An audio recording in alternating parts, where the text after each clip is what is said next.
Hey, so you know what gets to me sometimes? When teachers grade you in ways that are really messed up. Y'all know what I'm saying, right? And they don't even have a good reason for why they graded you the way they did. They're wrong! I mean, most teachers grade you in a way that helps you improve what you're learning. But there are those few that don't.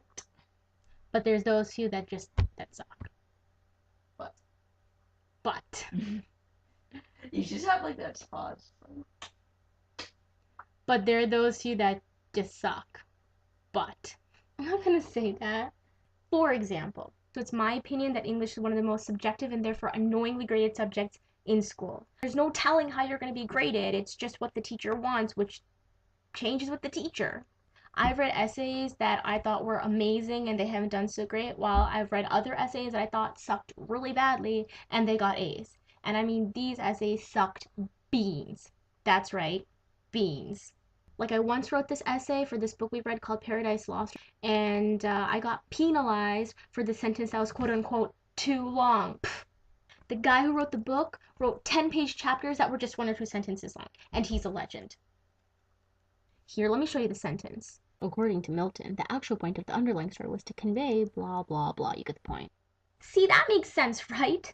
Well, it does. I mean, the teacher even told me that it was grammatically okay and syntactically. Well, I didn't put that in the essay, right? So it doesn't matter. Fine. So then what's the problem, teach? We got some problem here? We got some problem here? Like, what's going on? Talk to me. Talk to me.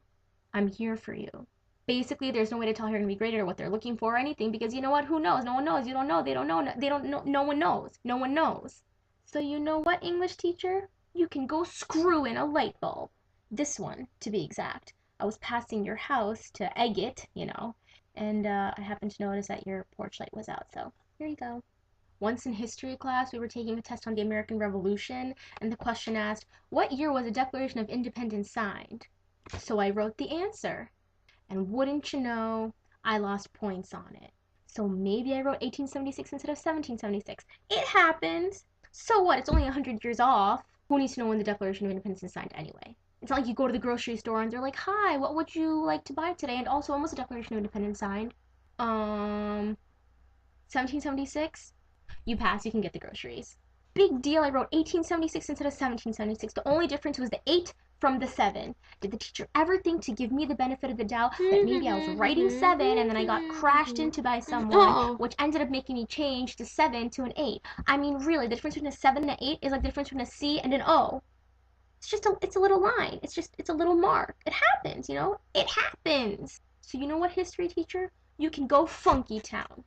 Won't you take me to Funky Town? Or what about gym? I mean, PE class. I got in trouble for not getting involved in the game. It's not my fault if people want to get really into frisbee and don't want to pass the frisbee to me. I mean, what am I supposed to do? What am I supposed to do? What am I supposed to do? How is that my fault? How is that my fault? And then I don't pass gym class because some other bonkers want to get their ultimate frisbee on.